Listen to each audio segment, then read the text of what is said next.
we want to be respectful of all your time. I know there's some that may be on their way. I just got a call from Dave Dollar, he's on his way.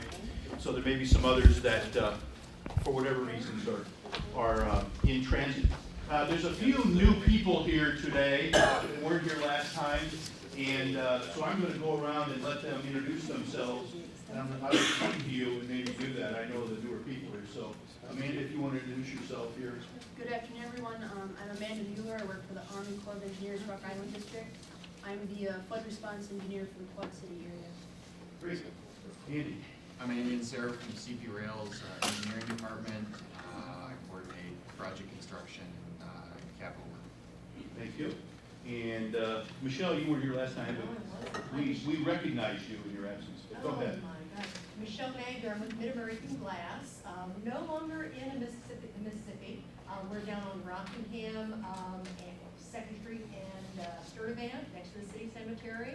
And we've been down there for over 32 years.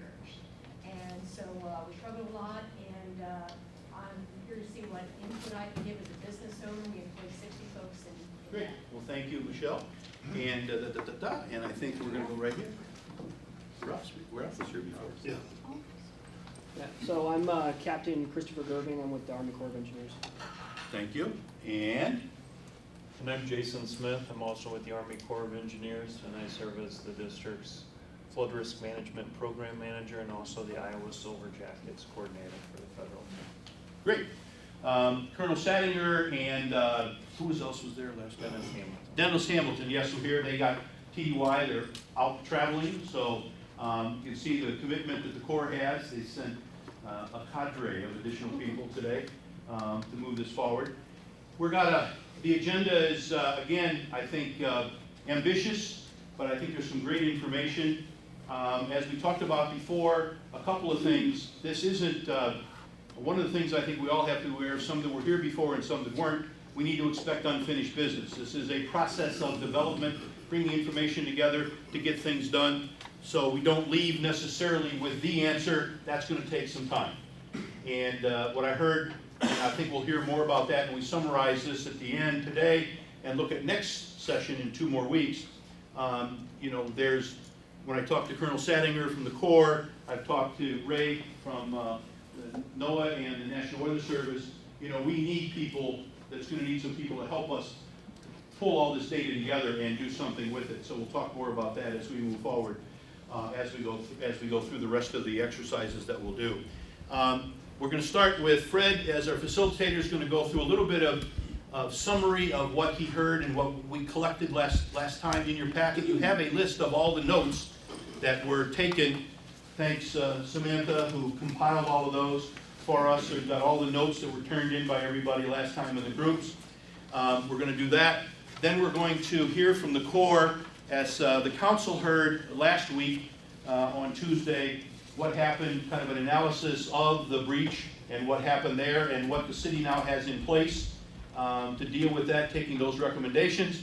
And then we're going to hear from Jessica and Ray about the hydrology and the climate issues of what we can anticipate potentially in the future, because that's one of our goals. Again, what do we protect, at what height, and all the different options that we have available. So that's basically today. Then we will, again, at the end of that, break into some small groups and discuss that information and feedback that to the whole group. So again, we want to stay on schedule. Our plan is to be done by 5:30. And again, we're not going to get everything done, so there'll be unfinished business at 5:30, but we want to keep the process moving. So with that, I'm going to turn it over to Fred, our facilitator. And again, I just want to come on up, Fred. I just want to mention again, he's done this all over. He teaches leadership studies and facilitation, and as a Davenport resident, he's also volunteering his time, which is also, the price is definitely right. But he's done a lot of great things for us as well. So yeah, I work thank cheap. you. Yeah, that's good. All right, how's everybody doing? Okay. So we thought it'd be a good idea to start and go back a couple of weeks to the last session, just kind of summarize the input that you all gave. With my short-term memory loss, 2 weeks is a long time ago. So Sam did a nice job putting together the summary of the information from each of the groups. She summarized it, and what I did was I took each of the groups and put together single charts to show you what you came up with the priorities. So first chart, please. These are your priority one summaries. Again, just went through the summary report, took each of yours, I weeded out the duplications, but I didn't eliminate anything, I didn't add anything. This is just a consolidation from the 4 groups. And as you remember, I'll start off with the first group, came in and said, we think we should protect all 9 miles. And they did not choose to break them into priorities, because we asked, for those of you that don't know, we asked them to break them into 3 priorities. What do we have to protect, and then what priorities? So priority 1s are the things that have the most influence or impacts on the population. 2 is a little bit less, 3 is a little bit less. So the big guns from each of the groups are these. These are the summaries of things that those groups said we need to protect. Again, the idea was the water pollution control plant. It's a water treatment plant, right? That's right, that's right. Yeah, so if that goes down, there's a lot of people in this area that are going to be upset. So that was the idea for priority 1s, those things that have the most impact. So if the plant goes down, it's not just Davenport that's impacted. You got Bettendorf, you got Pleasant Valley, and Riverdale, and so on. So big impact, priority 1. So these are the summaries of the 4 groups for priority 1 impacts.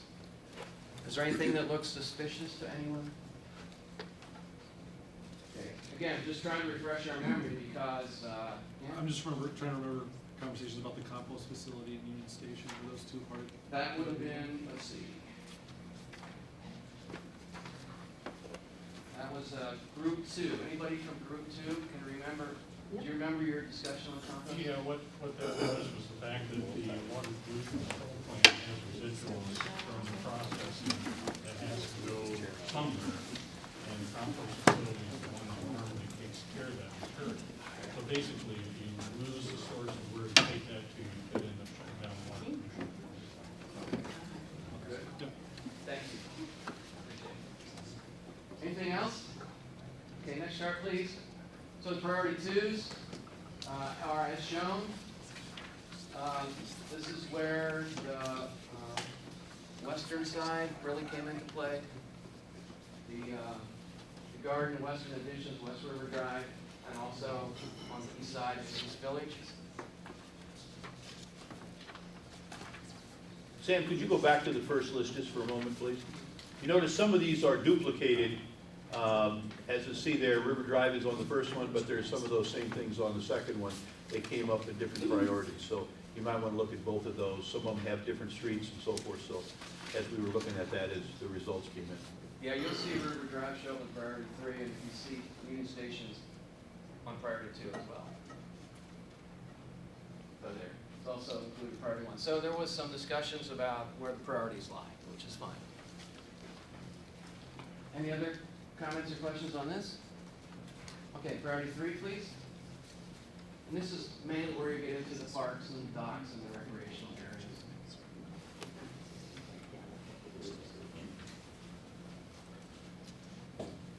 Any comments on this? Okay, summary chart, conclusion chart. Critical infrastructure for your priority 1 issues. 2 were mainly the streets and businesses, and then priority 3 were the parks, docks, recreational areas. Okay, summary of your input 2 weeks ago. So now what we're going to do is you're going to hear some presentations. You're going to get a lot of good information. What we want to do is let you digest that information, and at the end we're going to get back into our small groups and do a little bit more discussion and next steps. All right? Comments, questions? Okay, thank you. And again, as we're going to see some of the, and it came out of this as well, some of the interrelated nature of some of these. When you talk about streets, that's how you also protect the bridges and access to the bridges. So for instance, 2nd and 3rd Street, not only do they protect the streets, but also how do you get on the bridges if you can't do that. So they're all interrelated, and we'll see that as we'll have more discussion as we heard that as well. Now what we're going to do is turn it over to Amanda. We're going to talk about the report. The Corps of Engineers did an analysis of the actual breach area and kind of an overview of what happened there. And then we're going to also present Nicole is going to give us an idea of what we've heard and how the city is going to respond and take those recommendations as it moves forward as well. I think it's, as we look at all of that, I think it's important to take all that into consideration as we go. The other thing I just want to mention is, I think I heard from many of you individually that how complex, when Robin Dunn laid out the flood plan, how complicated that is. It's not simple as let's fix this over here and all of a sudden we've got flooding over there. And, the water is more important than just what's coming from the riverside, but the hydrology and stuff coming from behind. So it's a pretty complicated process, and I think we all heard that. So we're trying to, over time, build up some sense of a direction that we can follow. So with that, we need some information, and Amanda, if you would want to move forward, please. Thank you. So we did analysis on the flood barrier breach. If you have not had a chance to see that report, I believe the city has made that available on their website as well, if you'd like to get some more information. I'm going to try not to get bogged down in the engineering details too much here. If you're not familiar with HESCO baskets, they are a wire basket with a fabric inside. There's a lot of configurations you can use them for, and where it really saves in effort in flood fighting is in labor and materials. They usually come on a pallet. You pull them out, you connect them together. You can connect them double wide, triple wide, different configurations. You fill up the first layer in different lifts, compact it as you go, and then you can also add height as you need to as well. When we looked at what happened, we have it here on the map here. If you scroll down just a little bit, you can kind of see where the city had configured their flood fight operations. All the yellow is where they had the HESCO alignments in place. The red is where the railroad had their sandbag wall in place. And this area here is actually where the breach occurred, just upstream of Pershing Avenue. There was 2 sets of pumps in place on Pershing Avenue. They were set on precast concrete blocks. And it tied in down here, just downstream of Perry Street. And the upstream end was just downstream of the Government Bridge. After the barrier breach, the next map shows that.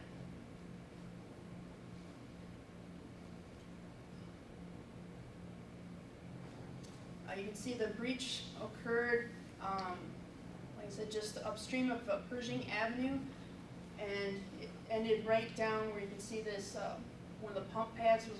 That's where that was located. That's where the breach stopped on the downstream end. On the upstream end, it actually stopped where the railroad sandbag closure tied into the HESCO wall that they had in place. Okay, go down to the next, please. We took all that information. We had met with the city, the HESCO representative, got all the information on how the city installed their barriers. Gather as much information you could so we can do the analysis as accurately as possible. This is kind of what we do to reverse engineer what happened and try to figure out what happened. So the yellow here is the HESCO basket. This creates a downward force on the pavement. That downward force makes friction happen, so you can't pull it or push it. The water over here, that creates a force sideways. Okay, so that friction is counteracting the water force. So we took this weight, which causes the frictional force, and kind of found out what it takes to make this thing slide or overturn. We wanted to see what caused that failure. We analyzed it, which is it full of sand. As the city had it, they had some sandbags on the top of that. They needed to increase the height as the flood crest went up. And some of the things we found, number one, the breach was most likely due to a sliding failure, not an overturning failure. The initial sliding was stopped by the stationary adjacent sections, and then the energy that was caused by that sliding, momentum, the higher center of gravity because of that, the sandbags were on top of it, caused the barrier, after it slid, to then rotate and then pull the adjacent sections with it. Based on what we saw, the initial calculated factors of safety for sliding and overturning were sufficient, and that the HESCO barrier should not have failed under the conditions experienced on 30th of April. There were some things we didn't know, such as the reduced friction, because there's a little bit of plastic under there, which is actually recommended in the HESCO manual. There's other things that happen, there's seepage, there's rainwater, there's other things that we didn't know. But based on what we did know, the factors of safety were greater than that. And we also found that the railroad operations did not contribute to the failure. Their tracks had stopped train movement 24 hours before, and any wave action caused by trains essentially was pretty minimal. So we didn't find that the railroad operations contributed to that failure. We did have several recommendations that came out of our analysis. The first one was just to have a plan in place to increase the height of the barriers as required. HESCO recommends a front stack, which means that as you add height, the front of the barriers all are on the river side. They also recommend that you have a 4:3 ratio. So if this is 4 feet high, this should be at least 3 feet wide on the bottom. So if it's 8 feet high, it should be at least 6 feet wide on the bottom. So that's recommended by HESCO. And these are different configurations that you can do with the front stack. It just depends on how much flow you have, what the water height's going to be. And really, we do recommend that you consult HESCO as those go up. They know their barriers the best. Okay, when you do add a second row, we recommend putting it in place before the water reaches 2/3 of the height of the barrier. So if this was a 3-foot high barrier, we recommend adding the second row when the water reached 2 feet high. That ensures you have enough time to get the barrier in place, and then it also ensures that you have additional friction counteracting that water force as the water moves up.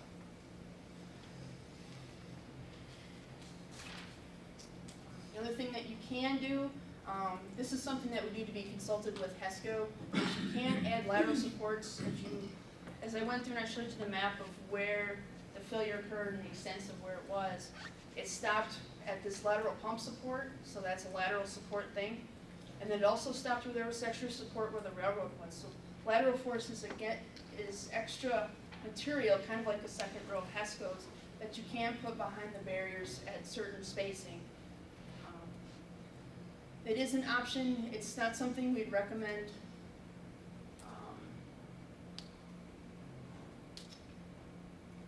In lieu of the second row is actually preferred. But if you've got an area where maybe the crest heights don't reach as high, maybe on the west end where maybe it's only going to get up a couple feet, you want to have some reinforcement, maybe this might be a way so you don't have to use as much material.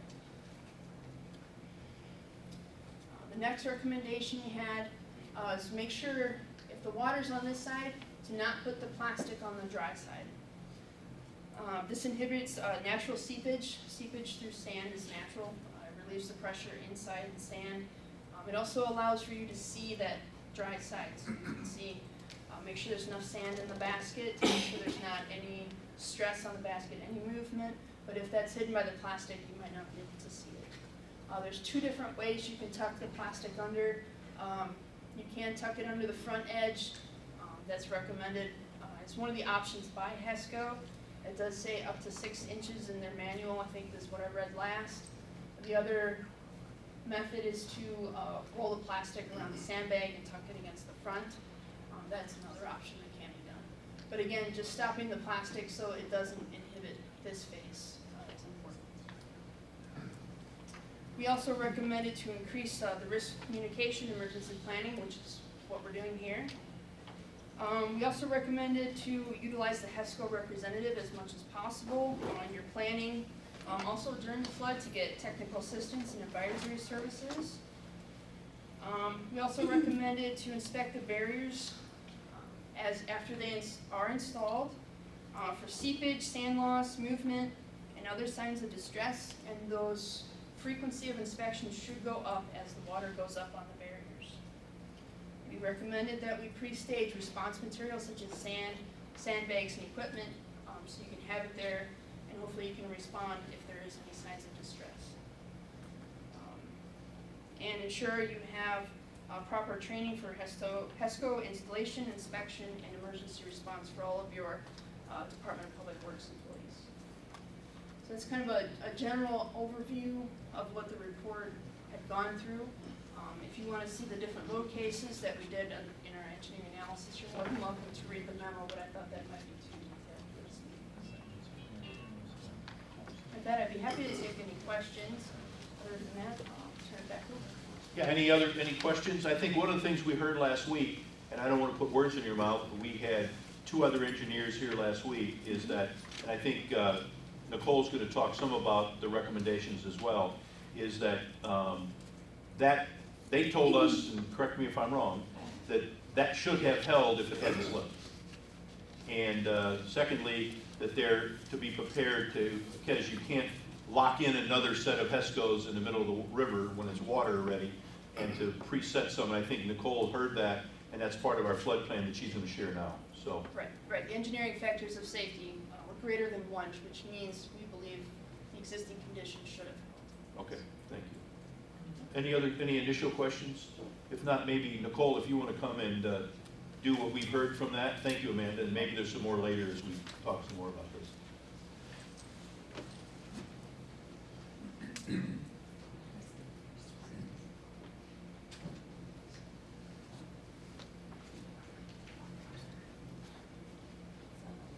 can just go ahead and go to slide 3, Brian. There we go. So, as she said, we did follow up with HESCO following the breach and just kind of verifying the plastic sheathing. He said 6 to 12, but definitely keep it closer to that 6-inch. So, we did, as you all saw for the 3rd crest on this particular event, we did set the L-shape configuration and it was successful. And we did have HESCO in town validating that setup at that time. So all those recommendations have already actually been taken and followed. And then pinning the 2 deep together at the time of installation to make sure that you have the opportunity to open up the 2nd row. You may want to define that a little bit better, and maybe a little louder if you could too. Oh, sorry. Define what that means. So when you first set both rows, pinning them together at the start, but you don't have to fill the inside row, just filling the front row. And then if you get to that 2/3 variable, then filling the back row. So if you go to the next slide, Brian, that's one of the other recommendations. In order to do that kind of L-shape more efficiently, one of the recommendations is the river drive medians are essentially in the way for our equipment access at that point.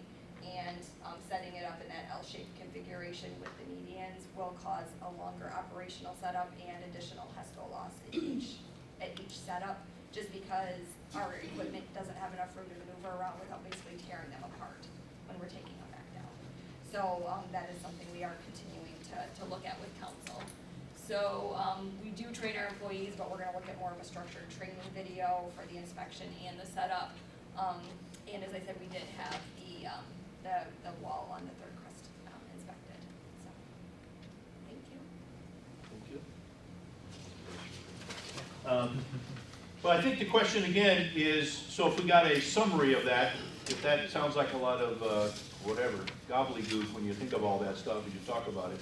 So if you look at what we did before, if I'm just asking questions of both Amanda and of Nicole, Nicole's our Public Works Director. As we've done in the past, the first HESCO barrier setup will be set up, but the difference is we will in fact pin the 2nd one in place, ready to go if it is needed. And therefore, if the flood water starts to rise, we can't set up the 2nd one once we filled the 1st one because they can't be pinned properly. So we'll pin them both together, fill the 1st one, and then be ready to fill the 2nd one if it's needed. Okay, and you can still add on top of it then that 2nd row that we've talked about before and have the 2 and 1 setup. Is that correct then? Yes, I wanted to check that to make sure we're all set with that. So any questions on that? So anything moving forward that we want to do and we want to make sure we understand. We heard what the Corps, after their analysis, we heard that, and now there is a system in place because we have to look at, we're talking about a long-term strategy into the future, but we've got to be ready for the next flood, which may happen before that long-term strategy can be implemented. You know, we've got to be ready potentially. We've had fall floods before. So we have to be prepared for that now. So we took what we learned, and thank you to the Corps, all the Corps representatives that are here for that analysis. We will henceforward, as we go forward, when we set up the 1st one, we'll pin the 2nd one in place, ready to go. And then as, based on water conditions, we're going to hear some more about that in a moment, water and precipitation conditions, we will then add the second tier and fill the second basket as well to add up more support behind it. Does that mirror what you had mentioned to us as well, Amanda, you and the Corps? Yes. Yeah, okay. We just want to make sure we were hearing the right thing. This flood plan enables us to deal with that as well. So any questions at this point? Yeah, Dan? The wall that was put up, what is that supposed to protect up to, as far as the crest? The initial, the one Right. stack or the two stack? The original stack when the breach happened? From a GPS, I believe, is it 22.5, Brian? 22.3? Right at the top of the high school part, A little louder. Okay. top of the high school is about 21.7, but then we had additional sand dikes on top.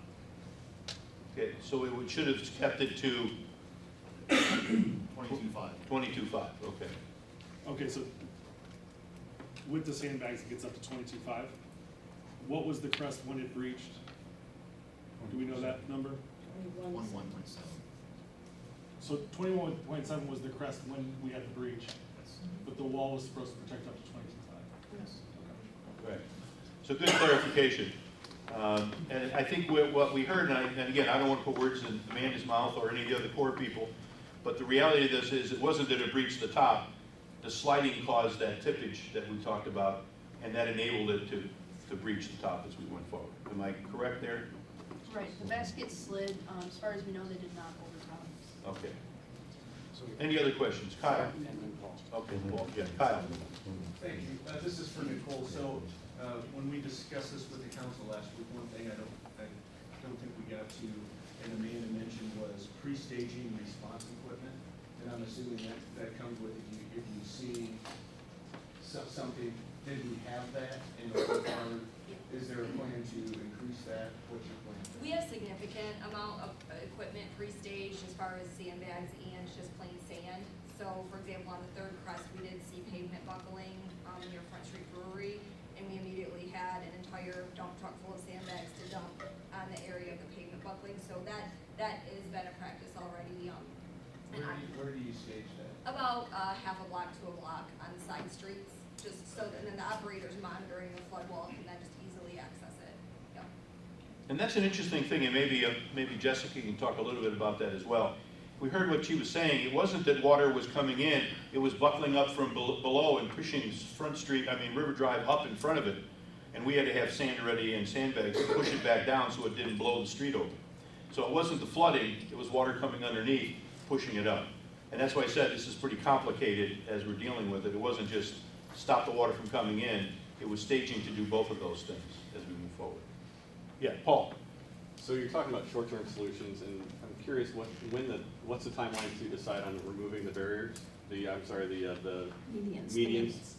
And Well, that's something go I ahead. was gonna say, staff's preparing to write a green sheet for council's consideration within the next 1 to 2 cycles.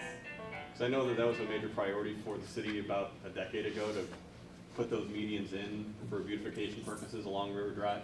I'm just wondering if there's consideration about moving where those barriers are placed, so that way the medians aren't in the way. There's no logical tie-in, unfortunately, after that, then you're talking about significantly more resources. Okay.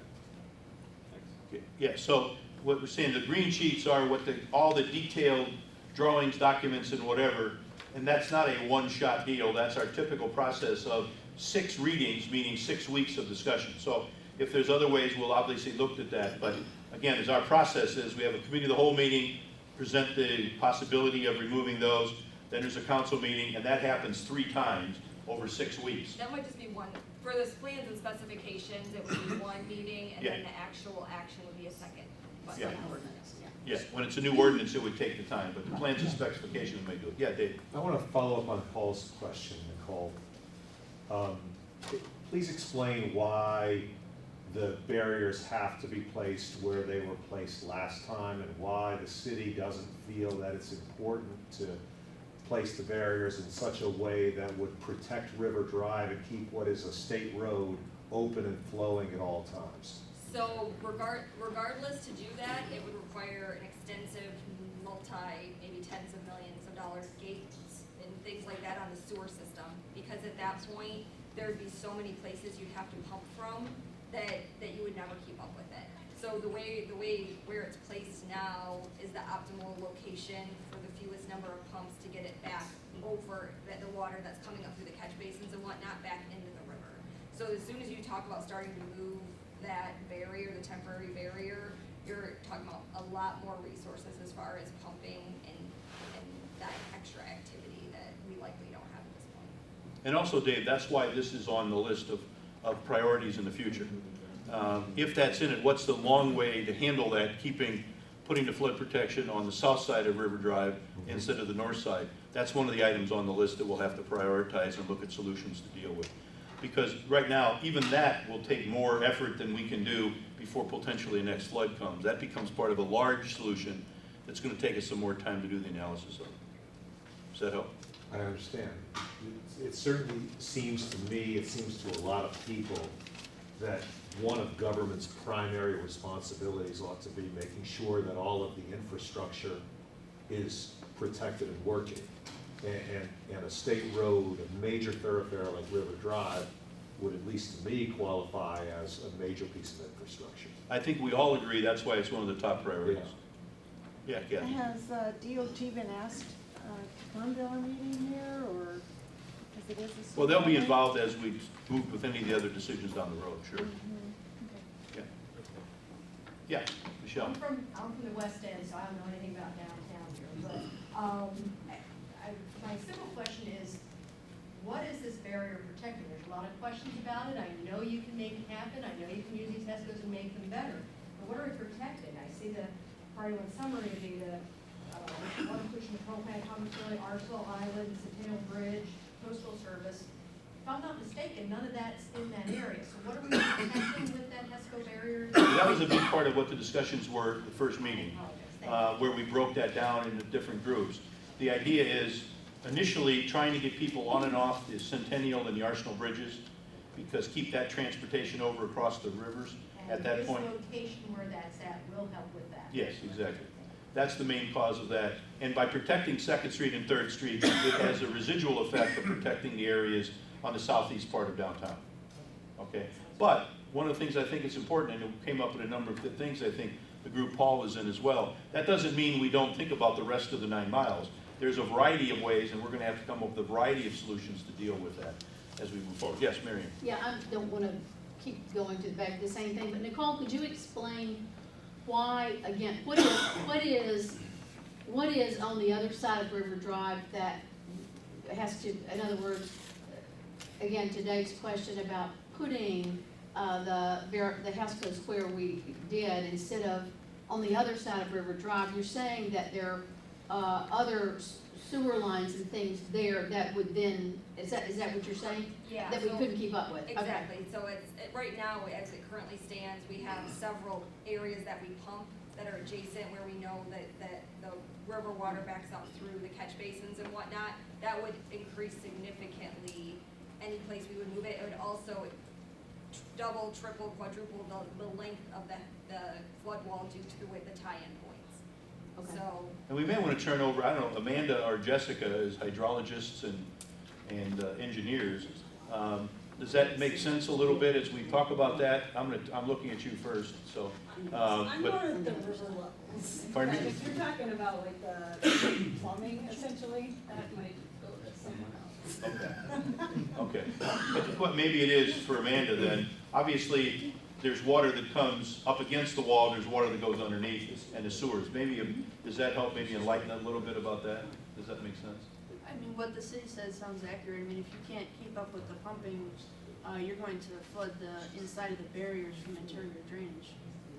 So if you can't keep up with the pumping, then it doesn't make sense to move the barriers to me, but that's the city's decision.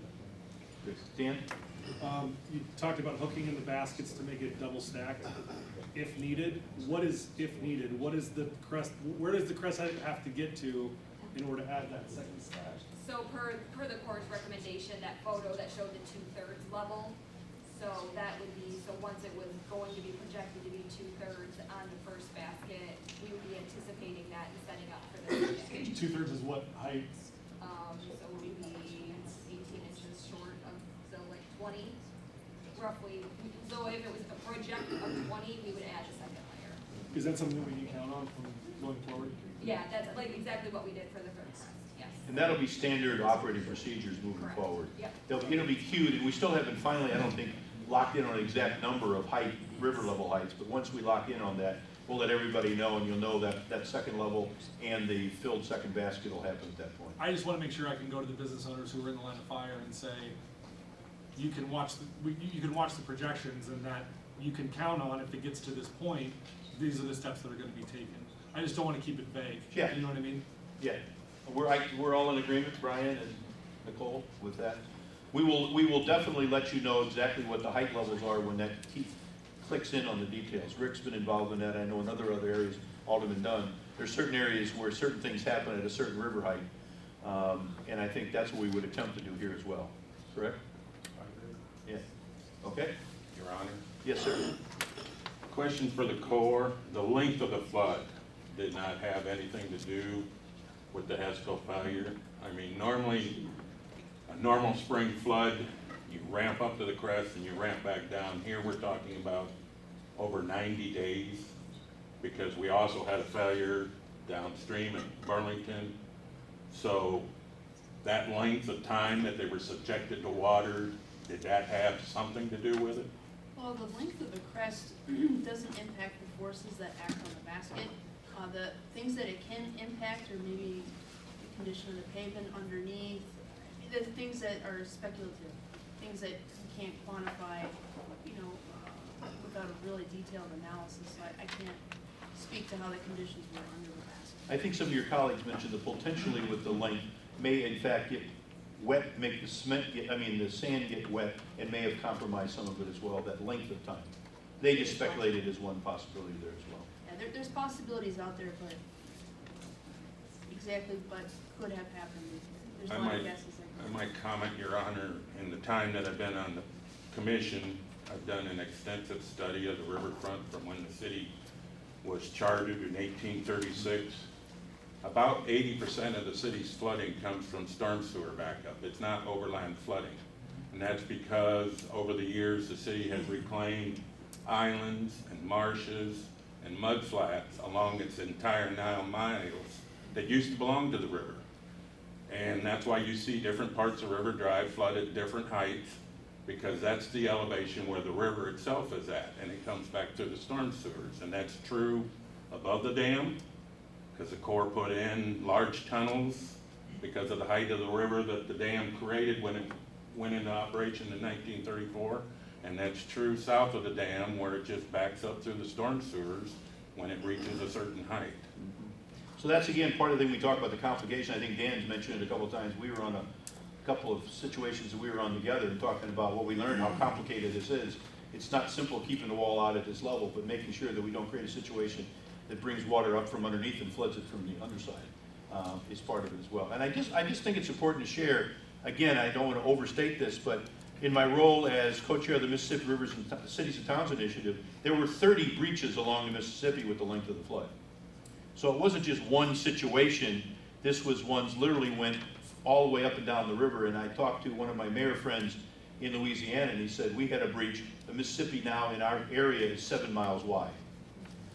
So I think if we take all that into consideration, this is a complicated issue. That's why we need as much information as we can. And this discussion is basically, to Dan's point, making sure that we can come up with a system, and there's nothing foolproof. There's no guarantees, but this is a better system than we had before, more reactive to the situation that we need, more proactive in our preparation. And I think that's what's important, because we could have other instances before we can do the grand plan over the next, it may take us some years to do the big plan as we move forward, but we want to learn as much as we can along the way to improve our protection along the way. Okay, anything else at this point? Because I want to move on to the next part, but please ask any questions you may have. Okay, I had a chance to listen to Ray and Jessica. They're from NOAA, which is the National Oceanic and Atmospheric Administration, and the National Weather Service. They're here located in the area. They're going to talk a little bit about what we can expect, because then one of our other topics is protect to what level as we move forward. So I'm going to turn it over to Jessica, and then I think Ray's going to come up and do some after that as well. So thank you. Okay. So My name's Jessica Brooks, and my role in the Weather Service is the river forecasting and telling you what level the river's going to get. Go ahead and go to the first slide. So just to kind of give you a little background, some things we do or how we forecast is using the water cycle. So and understanding every piece of the water cycle, from evapotranspiration to evaporation to groundwater moving through the ground, rainfall, snow. All of that kind of works together in a big complicated system for us, and we have to understand that to determine what the river level is going to be. So this is the background of what our models do. We work with the Corps of Engineers, we work with the USGS, and other partners that do water monitoring of any sort, and that's kind of how we determine what the forecasts are going to be. But a lot of it is precipitation and where the precipitation falls and how fast it's going to get into the river, and that's how we get your forecast. And something to note that, forecast changes. Don't ever look at the first forecast we put out and say that's going to be the level that's going to happen. As we're continuously getting rain, we may think it's going to fall in a certain part of the basin. Well, if it falls in a different part of the basin, your forecast completely changes. So, I'm going to go back through this event a little bit. This was a big event. This was one of when we came out with our initial probabilities in February and early March. Those were numbers that, I don't know, I've only been here for 4 years, but Ray hadn't seen these either, and he's been here much longer than me in this location. So we rarely will give a 50% chance to reach a record flood. So that's how we knew this was a big event, and but there was potential for it to get higher. So I'm just kind of going to review the event, and but something to know is this isn't something that will never happen again. Ray's going to kind of touch on maybe some, further out in the future, but just because this happened this year doesn't mean we couldn't have the exact same conditions happen next year, or have a flood this fall, or even in 3-4 weeks from now. So those are just things to keep in mind. So strictly speaking, spring floods, the things we look at are conditions going into the spring. So what happened in the fall, what happened in the winter? Did we have a wet fall? How's the soil moisture looking? So those are the first ingredients that we look at. Also looking at frost depth. The deeper the frost depth is in the ground, means that that ground's impermeable. Any water is not going to be able to soak into the ground. So any snow melt, any rainfall is going to just run off into the river systems. Winter, early spring precipitation and temperatures, that's going to keep your soils wet. It may bring your river levels up.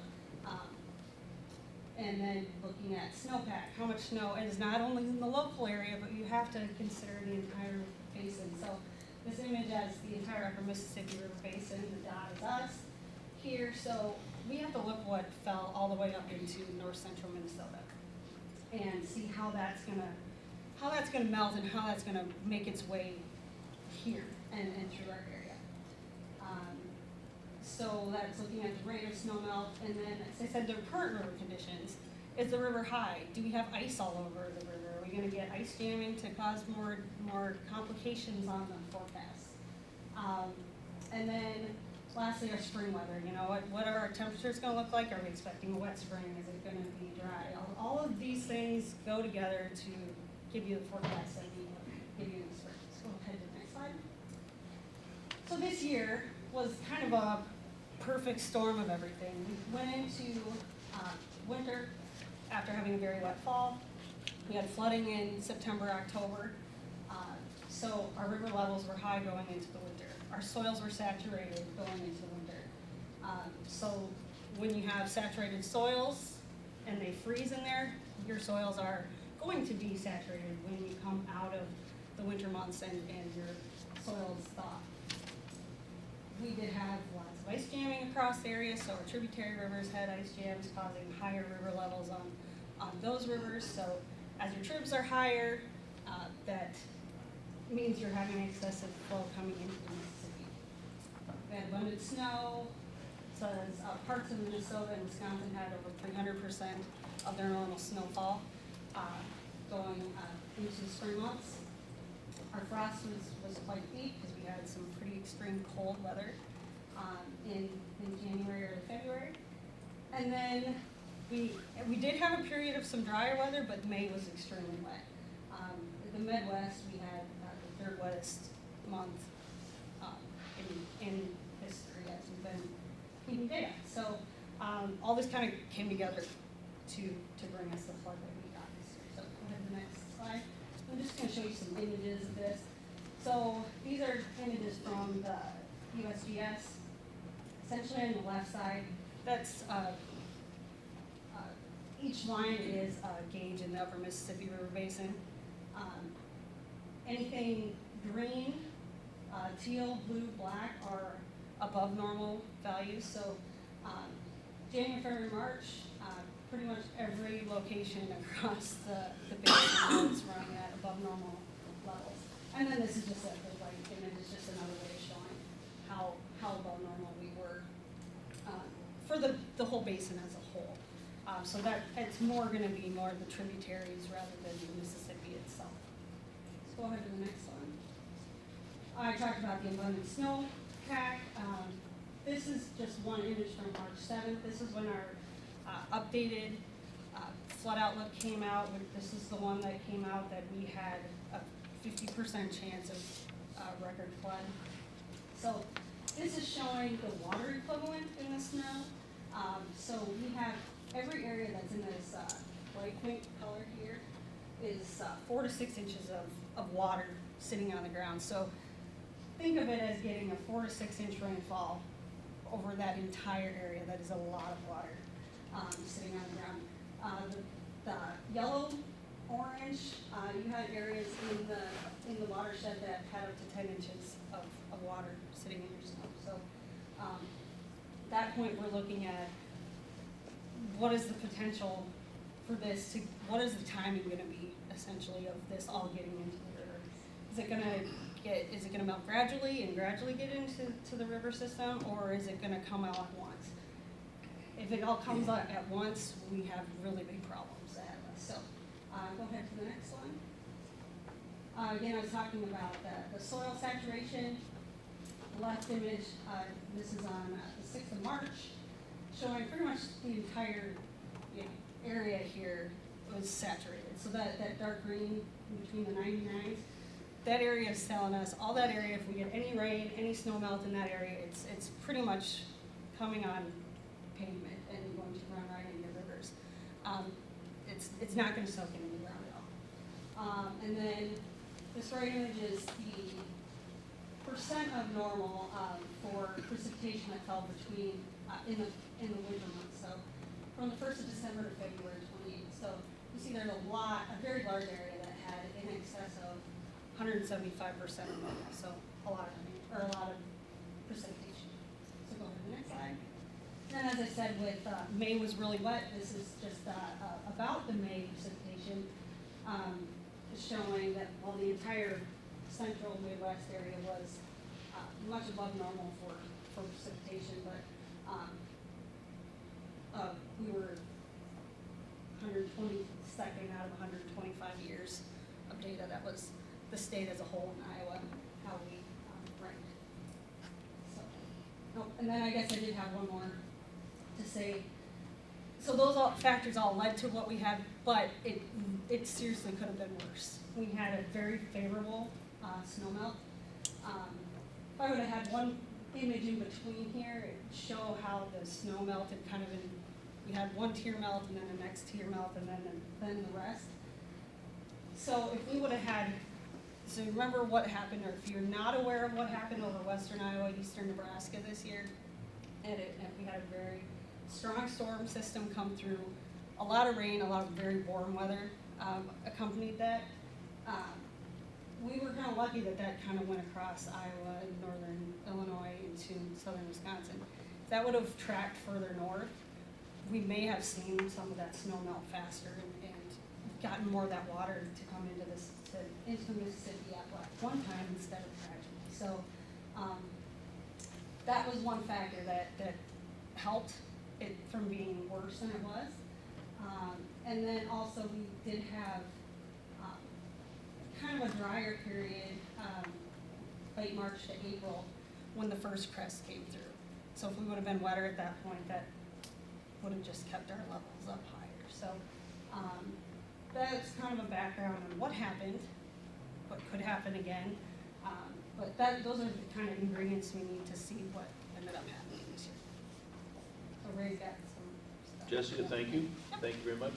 I think, let's give her a round of applause, first of all.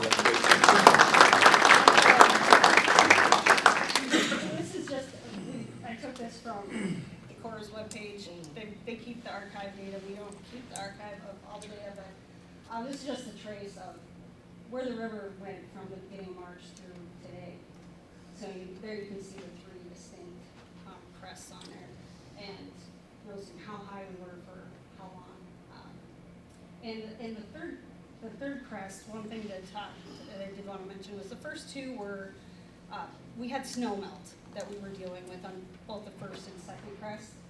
And so at that point, we know how much moisture is on the ground and kind of can have a better idea of maybe how high the potential is. The third one was a lot more uncertain because that was just going to be based on rainfall. So while we knew we were going to get into a really wet pattern and we were going to start seeing a lot of rain, there was definitely uncertainty on where that rain was going to fall. Was it going to fall in our basin? Was it going to fall in the Missouri Basin? And that was a huge factor to how high the river ended up getting. So those forecasts are a little harder when we're basing it completely on rain. But the fact that we hadn't dropped that far when we did get into that wet pattern plays a big part in how high I ended up getting on that third crest as well. Now I can bend that. Thank you. Yes.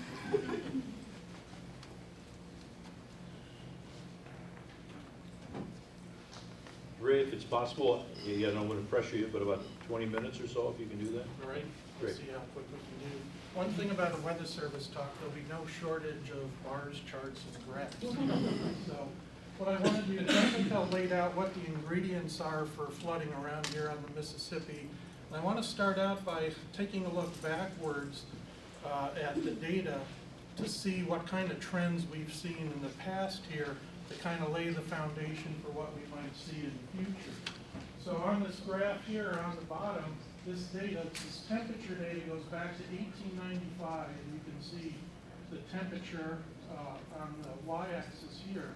The purple line is the average annual temperature, and you see it jump up and down. That's the variability that we're all used to in the Midwest from year to year. Some years like this are colder, and some years like this in the mid-30s are warmer. This blue line is the trend over time. And what we see, if you take a look at what the temperature was back in the late 1800s versus where we're at today, we see we've warmed up about 2 to 3 degrees or so, a little bit more or less. This green line kind of smooths the data out so that you can see the trends better. And I point especially to what I circled in yellow there is look at the trend toward warmer that we've seen since, about 1970 or so. That's an important factor that features into our next slide. And this is the same type graph, but for precipitation. Again, going back to 1895, and the precipitation amounts. See again the year variability.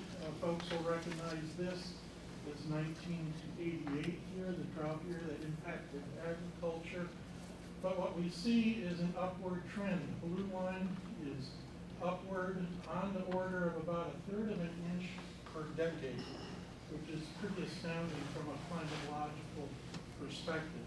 And if we look at the smooth line, in the red, look especially at how it's gone up in the last decade or so. That's quite astounding. If you go back to the 60s and talk to the climatologists and engineers, the assumption was that the climate basically didn't change that much over the long term, that it would be pretty static.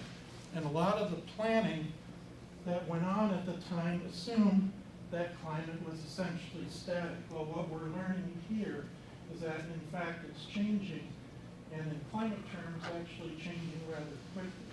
Next, please. So to break this down into seasons, to where we see the most increase, in summer about a 40% increase over the time frame, spring about a 29%, even winter a 9%, and fall a 23%. This is important because what we're seeing is fall occasionally being wetter than what we're used to. And if you remember, the soil moisture in the fall is kind of one of the first things we look at.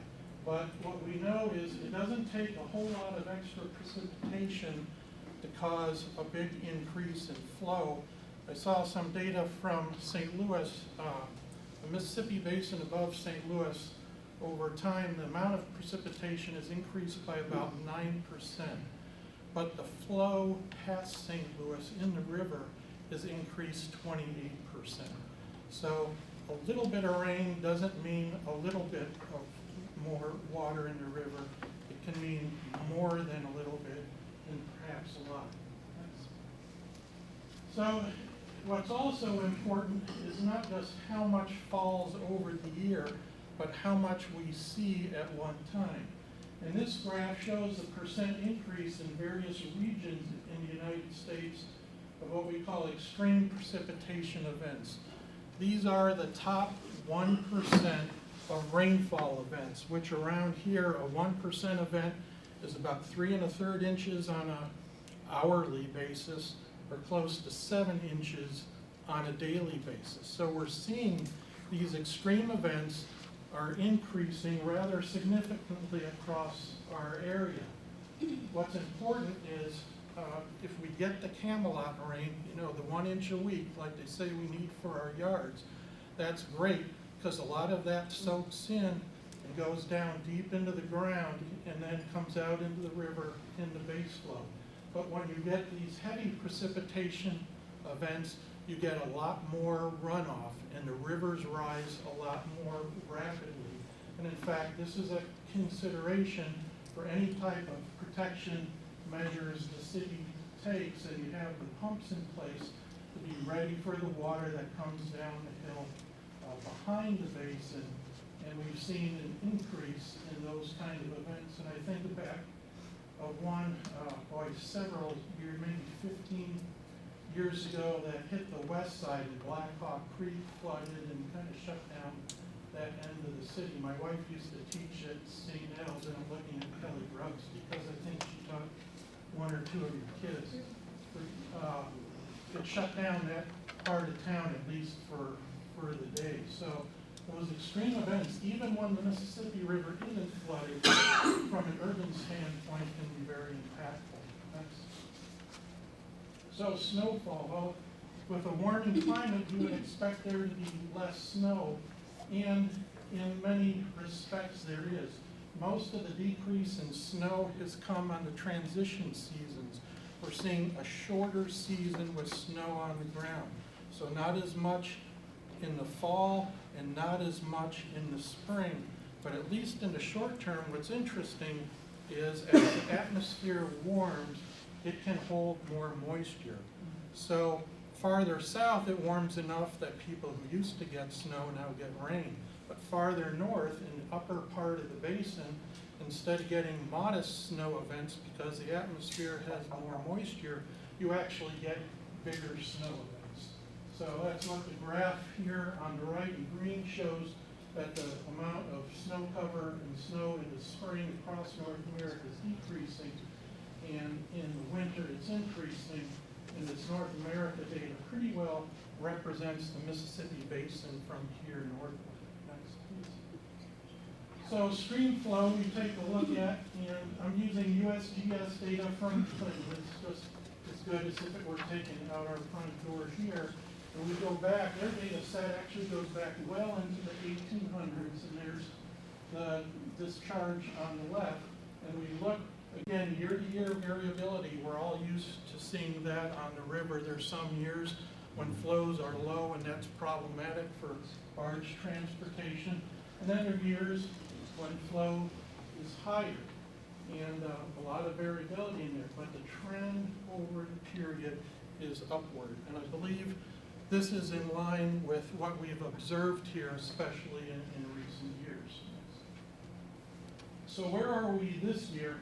This is a graph of the cumulative amount of water, again from the USGS, starting from October and going through current time. Normally, about half your years are going to be within that green range there.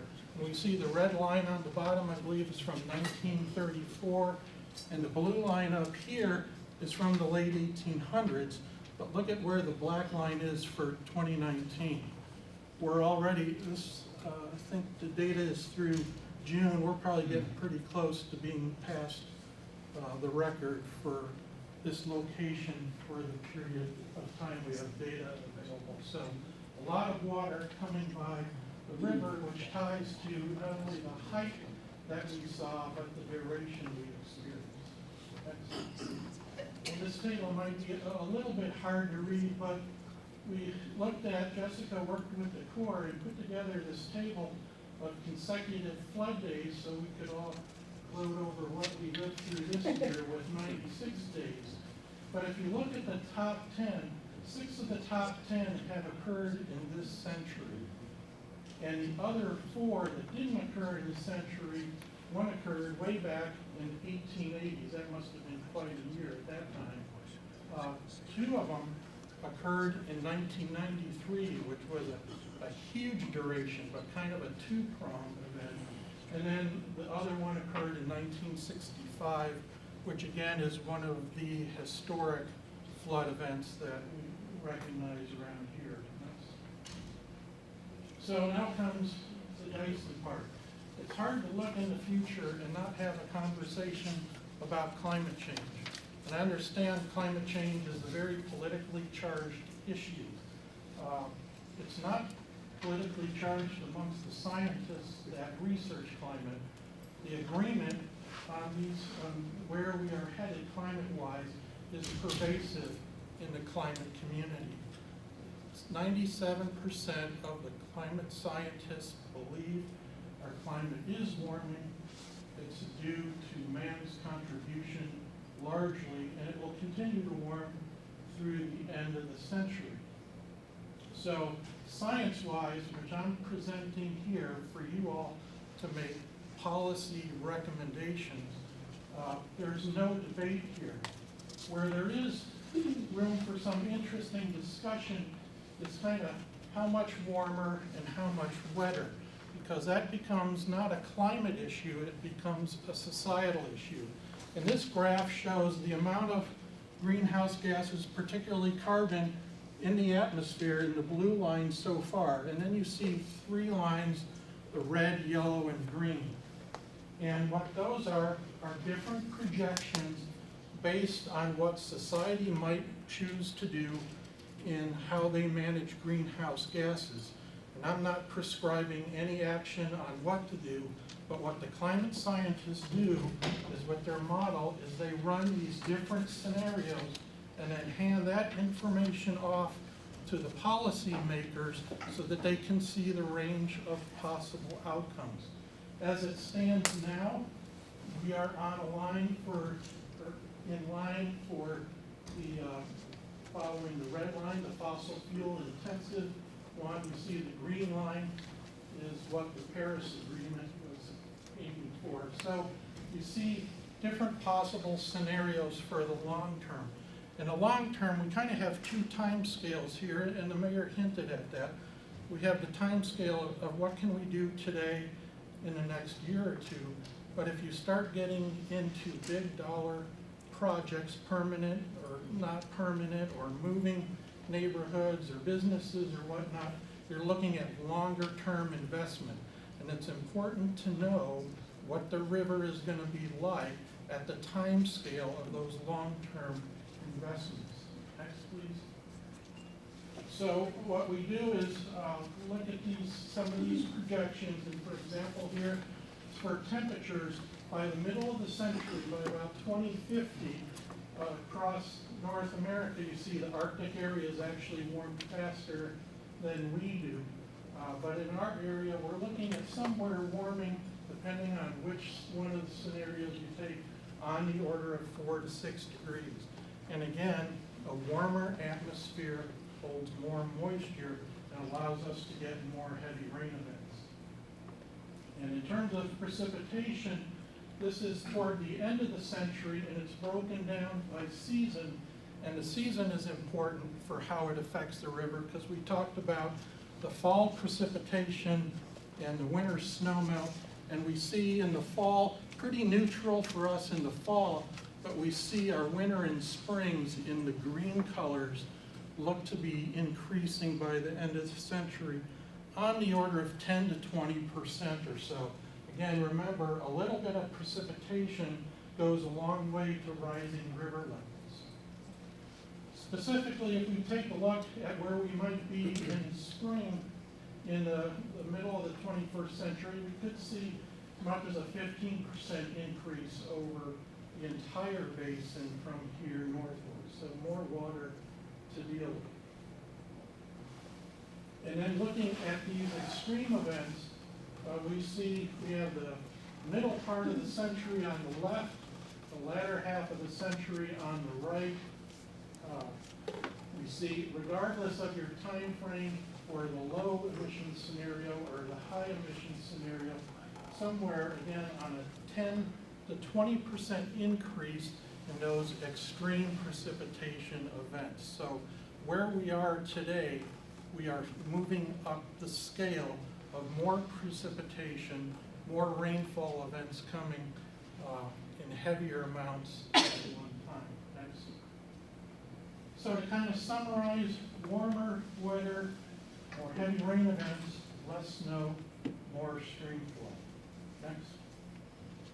So the question, everybody's looking for the magic number, and I'm going to disappoint you by not leaving a magic number. But we can say we are confident that higher levels can and will occur in the future. Folks, when they experience a pretty high-end event like this, kind of think that, okay, I've lived now, I've seen this extreme event, this is it, it's not going to get any worse. And I'm reminded of a story I heard from the emergency manager up in Lynn County before the 2008 flood. He was talking to a fellow in the neighborhood, and they were out in the street, and he points to the middle of the median and said, in 1993, the water came up this high, so I'm good. It's not going to come up any higher than what it did in 1993. Well, actually came up about 5 feet higher. And in part, it was because of this timing of a major rain event they had just as the crest was coming through. So what can we provide the city to help with planning in the short term?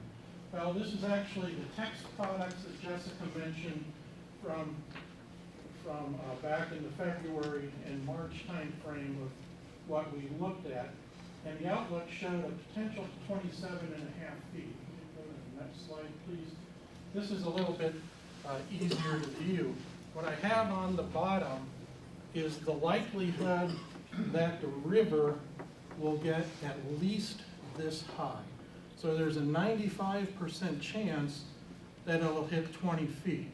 And then you go on 90% at 20.4, 50% at 22.6. Back at the end of last winter, we were thinking a 50-50 shot of a record flood.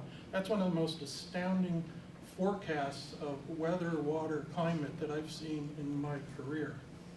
But notice, as we go down to the right, it's a small chance, only a 5% chance. But look at that number up at the top. It's 27.5 feet. Is that probability in any given year? Yes. Yep. And we see the different levels. The lines here give you some perspective, the yellow line is our flood stage. So what could we say way back in February? We're gonna flood this spring. Easy. In fact, we're gonna hit moderate flood stage. And in fact, we're gonna exceed major flood stage. And in fact, the potential for a record event was in the books there. So I look at that 27.5 feet, and to be a little generous, I'll round up to 28 feet because it's a nice round number. But How about down to 27? this is, yeah, this, to be fair, and I'm conservative. We were talking about forecasting extreme events. It's not something that brings a lot of comfort to a meteorologist, climatologist, or a hydrologist to put out a forecast like this, especially if they haven't experienced it before. So a lot of consideration went into the messaging for this at that time. But we see it was, 27.5, 28 feet is within the realm of possibility. That's what we learned this year. And I would encourage you not to get stuck on, we hit the record this year, we're good. This is what we've done. The one thing about these probabilities, and thanks, that was a good question, and also the recurrence intervals that we use. You hear like the 100-year flood. Well, the 100-year flood doesn't mean you get one in 100 years and then you're done. The 100-year flood means it has a 1% chance of occurring this year.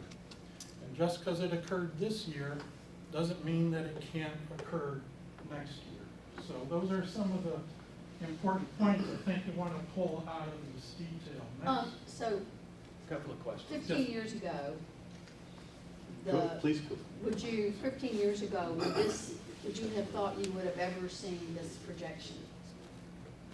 In the context of a changing climate, I would say yes. I mean, but would you think you would have been projecting this?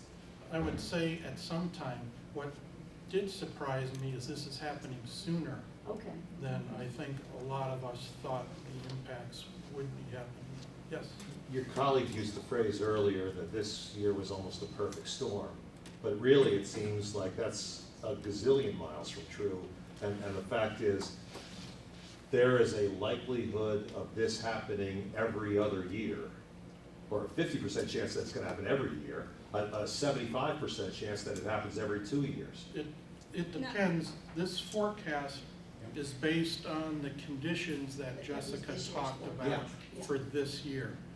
For example, if next year we don't have much snowpack in the Yes. upper basin, these numbers will go way down. Right, but the other slides suggest that we're likely to have every bit as much, if not more. The threat, the risk The trend. is there. Yes. Well, there's a difference between trend and risk, Yeah. so maybe define that a little Yeah, bit. I'm not making a forecast for next I year understand. now. I understand.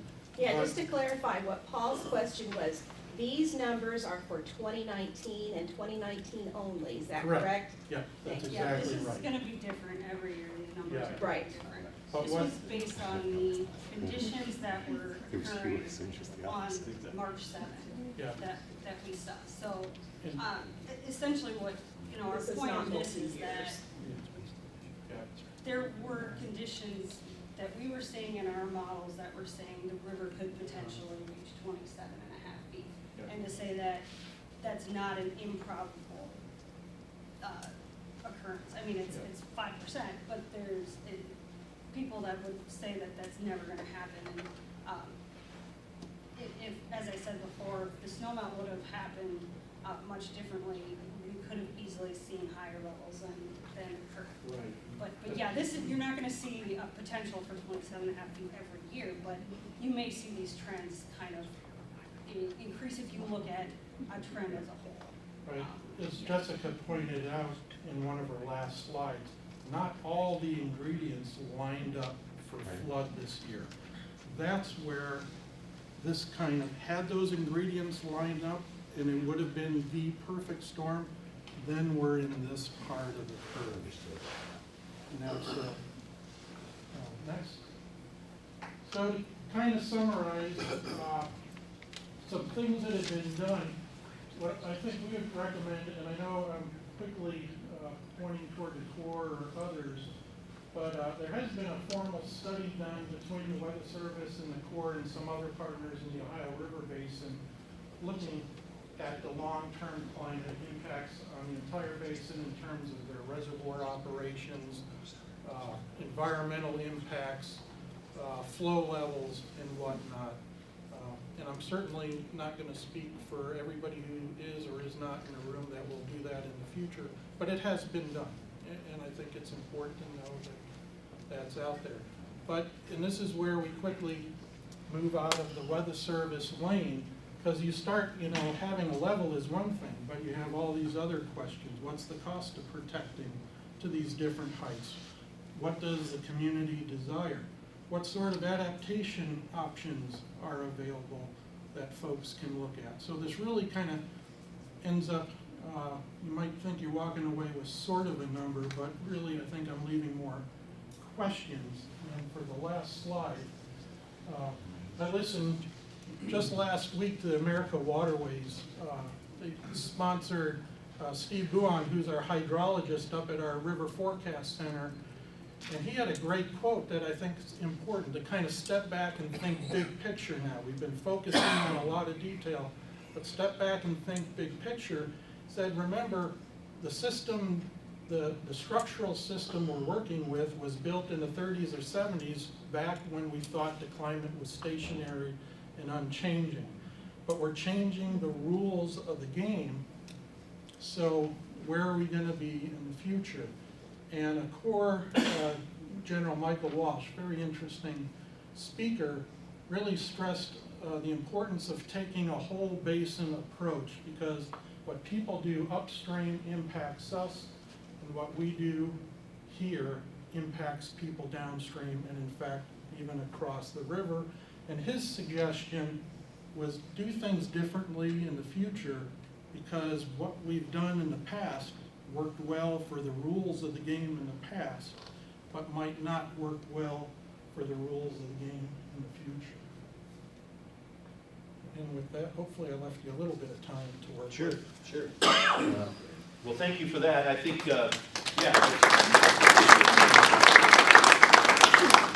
I think that obviously one of the questions is, this is the short term, we've got to prepare those protections that can get us as much as we can, as Nicole has explained. The new normal is in effect, and we have to determine what that is. But I think your points there, could you go back one slide, Sam? I think this is one of the things that we talked a little bit before we started. We need more than just the people in this room to come up with this long-term plan. There's too many moving parts than say, Kelly, would you come up with the formal idea of that it's not realistic to have us do that. So we know we're going to have to need to have more information related to that as well. And I think the last one is, what are possible options at various heights and still maintaining a world-class riverfront? And there are ways of taking a look at that as we move forward as well. And what options, one of the things we're going to talk about next week is, our next 2 weeks, is the Nahat Marsh, other retention and detention ponds and areas, holding areas that could absorb more water. We did that a number of years ago, as John mentioned. That was one of the strategies some years ago. Instead of trying to just flood it out, take areas, and can we look at some other areas like that potential that would deal with some of that as well, and still use the riverfront as part of it. So I'm going to turn it back over to Fred and maybe facilitate a little discussion amongst all of you of what have we heard and what are some thoughts you have as we continue packaging information and moving it towards some decisions. So anybody around the table with some ideas, and I'll turn it over to Fred. Thanks. That was really good. It's very enlightening. Is there anything you heard that might impact discussions you had 2 weeks ago? Anything you heard that might impact what to protect, the priorities, and as we mentioned, we wanted to have a discussion about, so what levels are we talking about? And that was pretty revealing, I think. So, Fred, what? Yes. When you asked that question, we started out last week or last meeting with what do we want to protect, and after sitting through this section, the question in my mind is, when are we going to protect it? Yeah. You sticking to the 9 miles too, right? Yeah. Yeah. Yeah, well, the when is because what we just heard is there's a depending on the situation next year, I mean, every year's, there's gonna be possibilities and to what level, and those aren't gonna go away. Hold on, please. Yes, it is. I know we have a lot of challenges here, talking the future outside of this community. I think in 2 weeks, I'd like to hear from the Corps. Not too awfully long ago, KWQC reported that the Mississippi is the third most endangered river we have in the United States. And a big part of that was because of the illegal levee system that is going on currently. I'd like to find out what's being done about those illegal levees and how that impacts us right here. Are we not gonna have a presentation from the Corps at some point? Well, we'll talk about, he's taking notes of that and Okay. kind of put some information together for as we prepare for that. Okay, so we plan to have ask the Corps to give a little presentation on what's happening, what future, what can we do. I think that would help us a lot. We'll do that. Okay, thanks. Yes. You know, conversations around, again, what happens with the sewer systems and all of that, which is the, you know, critical part. I'd like to know, with these levels going up, I understand what the impact might be, but is there any way to really gauge? What could we do? Yeah, what does the flood inundation map look like? The flood inundation map we have, I think right now doesn't even go up to 27 feet. And there is such a thing, so, and what is that, how does that impact our sewers? Yeah. And, you know, how do we deal with that? Because if we don't deal with that, at these higher levels, we're gonna have to look at all of that. So I'd like more, you know, science, And engineering Fred, information. if I may, my friend from the Corps maybe give us some information here a little bit right that too, so. Well, I guess I would just offer up, you know, Kathy wanted to provide me an opportunity to speak at the Mississippi River Conference late last fall, and I think the message is the same to this group, which is how are you defining the river and how are you defining consequences? Risk is oftentimes defined as the probability times the consequences equals your risk. You can talk about and address the probability all day long, and you can offset probability either structurally or non-structurally by the way that you prepare deployment plans or by storing the water upstream or by putting in levees or structural protection measures. And those offset the probability of how likely or how often you are to see that water get into that area of consequence that you don't want to have damage. So largely this community has taken a position of getting the consequences out of the way of the river, and I think this is probably just the time to go back and take inventory of what are all of those consequences, not just within the Mississippi floodplain, but maybe within the tributaries as well, and constitute what do you think, what does the river look like? What do you want the river floodplain to look like, and what are the beneficial uses that go with that? And then align your policies and your land development plans accordingly, so that you understand that your ball fields are going to go in certain locations and your golf course are going to go in other locations, and your river walk or different developments are going to happen in those places. But the first question is really what are those consequences, and what's everyone's willingness to incur those consequences and how often? We took a first brush at that 2 weeks ago. Those are the priority ones. Sounded like it. Those are the priority ones. But now, after the information today, you gotta think about on what level.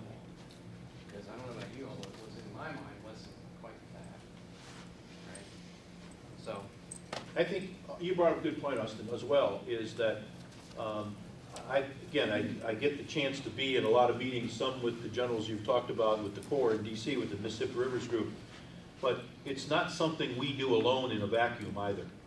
You know, there's going to be, it's the whole corridor that becomes a factor of not necessarily what we want to do, but we will be allowed to do or financially supported to do becomes part of that. So we need to be connected, as again, what was just mentioned and what you mentioned as well. How does this all fit together in a big picture as well? I know, like I said, and it was great that the mayor of Grafton, Illinois said, if you had done what you did here, even without the breach, we probably would have been totally underwater. But on the same note, we still got to take care of Davenport as part of the process, so that becomes important. Dan, yeah, what? I think that's my point. I think in the perfect world, a whole basin approach would be great. I just don't think it's realistic. I think we need to talk. We could be here next year. We'd be sitting right here next year trying to figure out where. I feel like we're at the point that this is not going to get better, and that we need to act now, and we need to protect ourselves. I understand there are places downriver that it'll affect, but at the same time, it's like, we can't just be the good neighbor that's the martyr taking on all the water. Sure. We have to figure out a plan, we have to figure it out quickly. Well, that's a very good point. I would hope that after we have a discussion, give a little more information at our next meeting related to what those other options are, related to those other things that you talked about.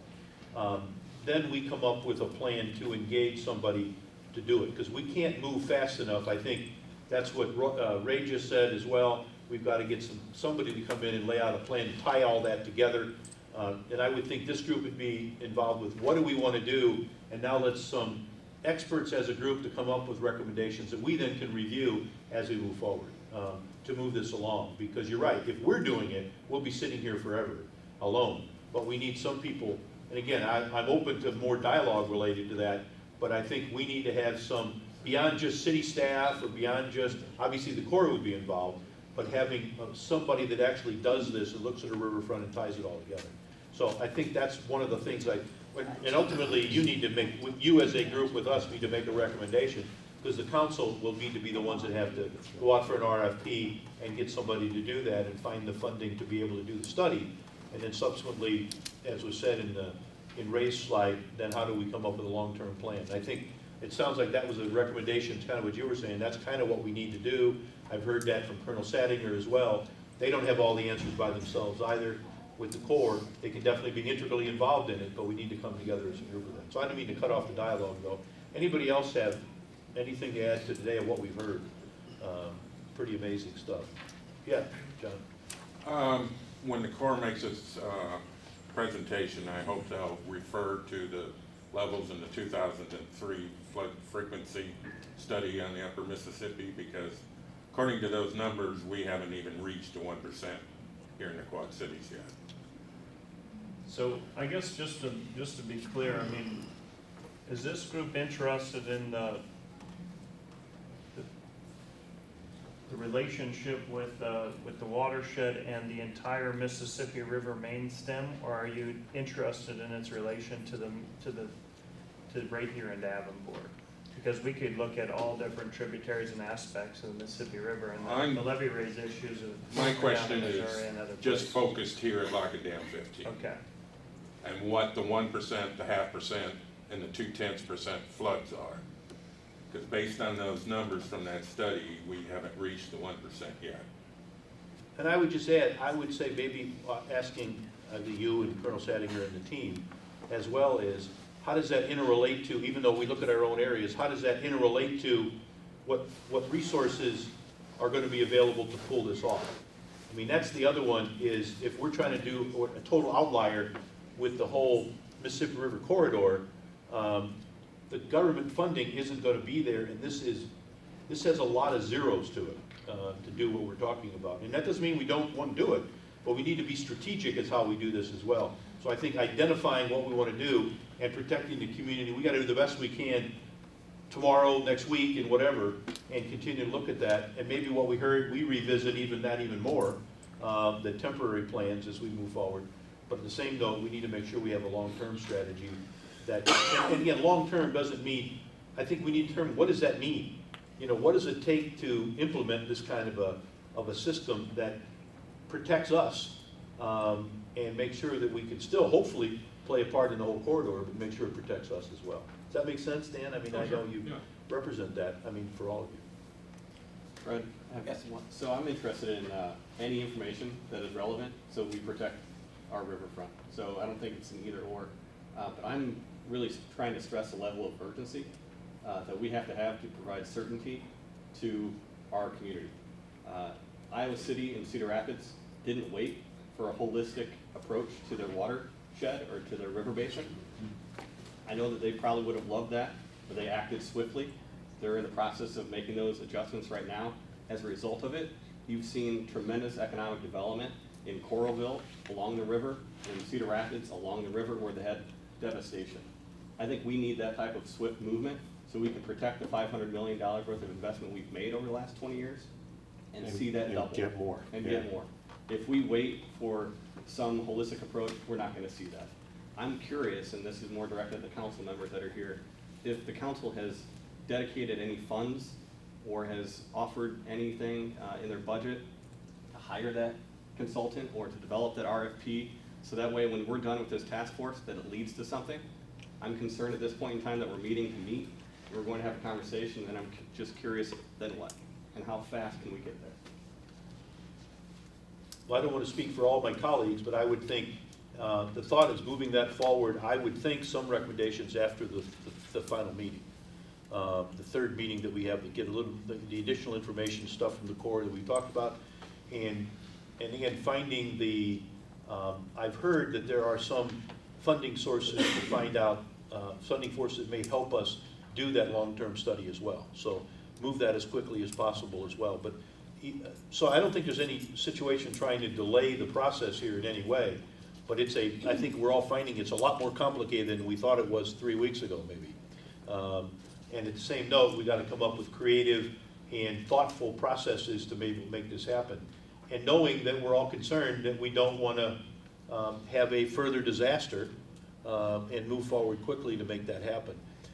Because things as seemingly simple as Dave mentioned, do you protect River Drive or not, has big implications as to what that means. And I think we all agree we'd love to do that. That was one of our top priorities. So I think as challenged as it is, we hear this information, it's easy to say, let's be patient, get the third one in. At the same time, we'll start looking at it as a group and maybe put with my council colleagues that are here, let's start looking at if we move this along, what would it take to move that process forward in relationship to a study to get that information of how we proceed. That has to be at least something we can discuss. We can't make any commitments until we get all the third details, and we would be disrespectful of all of you if we started moving forward without your input and listening to the total results of the 3 sessions. Make sense? Okay, Fred? Okay. Any other final thoughts? Just a reminder, next session is starting at 5 o'clock, 5 to 6:30, so not 4. And it'll be here. And it'll be here. Okay? All right, thank you all very much. We'll see Thank you. you.